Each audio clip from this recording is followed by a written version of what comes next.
चलो तो भाई आज एक अच्छा टॉपिक स्टार्ट करते हैं। बेसिकली एक डेरिवेशन है जो कि सरफेस पोटेंशियल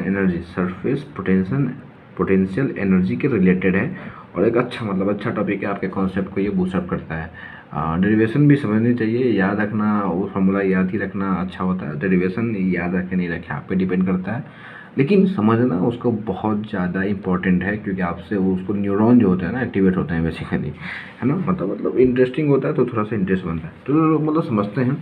देखो ये तीन केस, एक जो है तीन केस एक ही साथ में बन सकता है। क्या क्या है वो देखो, सॉलिड कंडक्टिंग या हॉलो कंडक्टिंग या हॉलो नॉन कंडक्टिंग, ये तीनों केस जो है ना एक ही डेरिवेशन के लिए अप्लाई होगा। क्यों? देखो सॉलिड कंडक्टिंग में भी सरफेस पे चार्ज डिस्ट्रीब्यूट होता है। हॉलो कंडक्टिंग में भी मतलब हॉलो मतलब कोई अंदर मास है ही नहीं, तो बाहरी मास है तो बाहरी डिस्ट्रीब्यूट होगा। और हॉलो नॉन कंडक्टिंग भाई, तो अगर नॉन कंडक्टिंग भी है लेकिन हॉलो है मतलब मास अंदर है ही नहीं, तो चार्ज क्या डिस्ट्रीब्यूट होता है? मास पर, उसके आउटर सरफेस पे, क्योंकि charge is related to mass. ठीक है, तो जहाँ मास वहाँ चार्ज, ये बात हम कहते हैं। लेकिन सॉलिड कंडक्टिंग में ऐसा नहीं है, क्योंकि अंदर इसलिए नहीं चार्ज होता क्योंकि यहाँ पे इलेक्ट्रिक फील्ड अंदर जीरो होता है। ये सब बात आप जानते होंगे। हम आते हैं डेरिवेशन पे। अब देखो बेसिकली हमको सरफेस पोटेंशियल एनर्जी जो है ना निकालना है। इसका पोटेंशियल एनर्जी क्या होगा? तो इसका पोटेंशियल एनर्जी आया कैसे कैसे आया कि हम जो एक बड़ा चार्ज, एक हम जो क्यू है कैपिटल क्यू, इस पर डिस्ट्रीब्यूट करना चाहते हैं इस स्फेयर पे। तो एक साथ तो नहीं कर सकते, इसको एक एक करके लाना होगा इन्फिनिटी से। पहला को लाएं, फिर दूसरा को लाएं, फिर तीसरा को लाएं। तो ऐसे करते करते क्या होगा कि जब पहला को लाएंगे तो पहला यहाँ पे आ गया, फिर दूसरा को जो लाएंगे तो फिर पहला और दूसरा में रिपल्सन होगा। तो उसके वजह से क्या करना पड़ेगा? हमको कार्य करना पड़ेगा, हमको वर्क करना पड़ेगा। और उस वर्क जो हम करेंगे वही पोटेंशियल एनर्जी में स्टोर हो जाता है इस स्फेयर के। तो हम अब ये आप बेसिक चीज़ समझ गए होंगे। स्टार्ट करते हैं। मान लीजिए हम क्यू चार्ज अभी ले आ चुके हैं, कैपिटल क्यू में से क्यू चार्ज हम ले आ चुके हैं और इस सरफेस पे डिस्ट्रीब्यूट हो गया है। और ये पॉजिटिव तो है, मान लें पॉजिटिव चार्ज। अब क्या होगा कि हम डी क्यू चार्ज को लेना चाहते हैं, तो अब क्यू और डी क्यू के बीच में रिपल्सन होगा, वही हम जाना चाहते हैं। अब देखो वर्क क्या होता है, हम वर्क करेंगे ना, हम ये जो दोनों के बीच में रिपल्सन होगा दूर भगाएगा इसको, तो हम लेकिन इसको यहाँ पे लेके आना चाहते हैं, तो हमको वर्क करना पड़ेगा। हम जो वर्क करेंगे वही एनर्जी में स्टोर हो जाता है, क्योंकि वर्क एनर्जी क्या होता है? इंटर कन्वर्टेबल होता है। तो वर्क का क्या होता है बेसिक फॉर्मूला? क्यू भी, ये तो आप जानते होंगे, और ये भी शायद डेरिवेशन से ही आता है, लेकिन हम अभी डायरेक्ट लिख रहे हैं। क्यू भी, क्यू होता है मूविंग चार्ज और ये होता है रेस्ट चार्ज के वजह से पोटेंशियल। ठीक है, ये होता है, ये बहुत मैंने लिख दिया, ये बहुत इंपॉर्टेंट होता है। अब देखो हम एक छोटा डी क्यू लाएंगे तो हमें अभी तो ये इंडिकेशन है अभी हम, हाँ ठीक है, तो ये छोटा डी क्यू ला रहे हैं तो हमें डी डब्ल्यू छोटा वर्क करना पड़ेगा, डी क्यू इंटू वी। ठीक है, यहाँ तक ठीक है।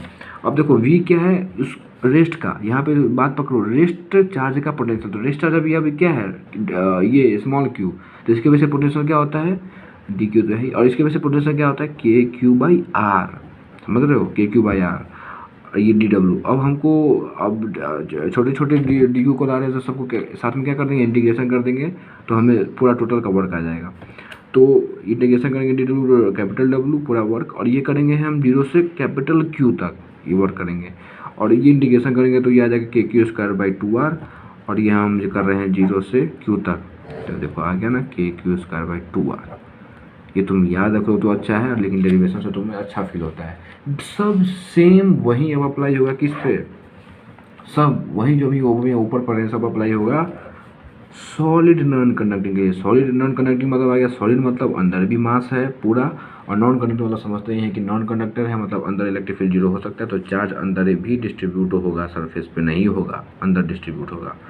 अब क्या होगा कि अब इसके डेरिवेशन करते हैं। देखो वही सब सेम करेंगे, देखो देखते जाओ, पूरा चार्ज फैला हुआ है। अब लेकिन ये बात बस पकड़ने की होती है कि स्फेयर का जो हम एलिमेंट मानते हैं ना, स्फेयर का हम लोग जो एलिमेंट मानते हैं वो एक डिस्क होता है, और डिस्क का एलिमेंट क्या होता है? रिंग होता है। तो एक छोटा सा, एक पतला सा रिंग, डिस्क मानेंगे इसके लिए, स्फेयर के लिए डिस्क मानते हैं और डिस्क के लिए रिंग मानते हैं एलिमेंट। तो हमने डिस्क मान लिया, और इसमें अभी पूरा चार्ज स्मॉल क्यू फैला हुआ है। ये कैपिटल क्यू है पूरा, और ये है स्मॉल क्यू। अब और ये थिकनेस इसका क्या है? डी आर, ये भी लिख लो डी आर। और हम डी क्यू को अब लाना चाहते हैं, वही सेम देखो सेम हो रहा है, रिपीट हो रहा है, तो डी क्यू को लाना चाहते हैं, वही हम अप्लाई करेंगे डी डब्ल्यू, क्योंकि छोटा डी क्यू को ला रहे हैं तो उसको उसके अगेंस्ट हमको वर्क करेंगे, वही वर्क एनर्जी में स्टोर हो जाएगा, वही सरफेस पोटेंशियल एनर्जी है, वही बात है। तो डी डब्ल्यू छोटा सा वर्क करना पड़ेगा, डी क्यू इंटू वी। ठीक है, अब देखो डी क्यू है और ये पोटेंशियल क्या है, रेस्ट चार्ज, ये जो स्मॉल क्यू उसके वजह से पोटेंशियल है, तो क्या लिखेंगे, क्यू के क्यू बाई आर, ये स्मॉल आर डिस्टेंस मान लेते हैं, के क्यू बाई आर। अब देखो डी क्यू को हम क्या लिख सकते हैं, डी क्यू को रो इंटू क्या लिख सकते हैं, डी वी होता है ना। अरे मतलब ये जो ये भी रो होता है, मतलब वॉल्यूम में जो चार्ज डेंसिटी होता है वो होता है चार्ज बाय वॉल्यूम। तो हमने इसको डी क्यू को क्या लिख दिया, रो इंटू डी वी और इंटू के, और क्यू को हम क्या लिख सकते हैं, क्यू को पूरा रो इंटू वी ले सकते हैं, पूरा रो इंटू वी, ये पूरा वॉल्यूम बाई आर। अब देखो रो स्क्वायर हो जाएगा यहाँ पे, रो स्क्वायर। अब डी वी कैसे निकाले, डी वी निकलता है, देखो वॉल्यूम होता है वैसे 4 pi R square into D R, याद रखो क्योंकि वॉल्यूम होता है पूरा सर्कमफ्रेंस इंटू थिकनेस, लेकिन हम यहाँ से निकाल सकते हैं 4/3 पाई आर क्यूब होता है वॉल्यूम।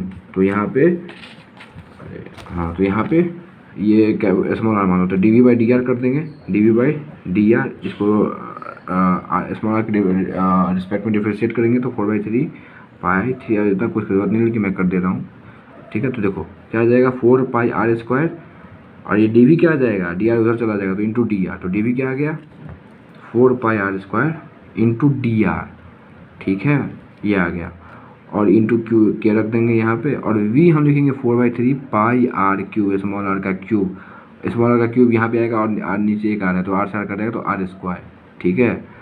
बस अब यहाँ ये आ गया, देखो अभी ये थोड़ा सा लंबा पड़ जाएगा, इसको डिफ्रेंशिएट करना होगा पूरा, मतलब डिफ्रेंशिएट तो हो चुका है, उसका बस वैल्यू पुट करना पड़ेगा, रो को यहीं रख देंगे, क्यू बाई वी टोटल का भी, और उसके बाद जो है इसके रिस्पेक्ट में ये आर डी आर के रिस्पेक्ट में डिफ्रेंशिएट हो जाएगा, उसका ये आंसर आ जाएगा। इसका आंसर आता है 3/5 के क्यू स्क्वायर बाई आर, ठीक है। तो ये याद रखेंगे और डेरिवेशन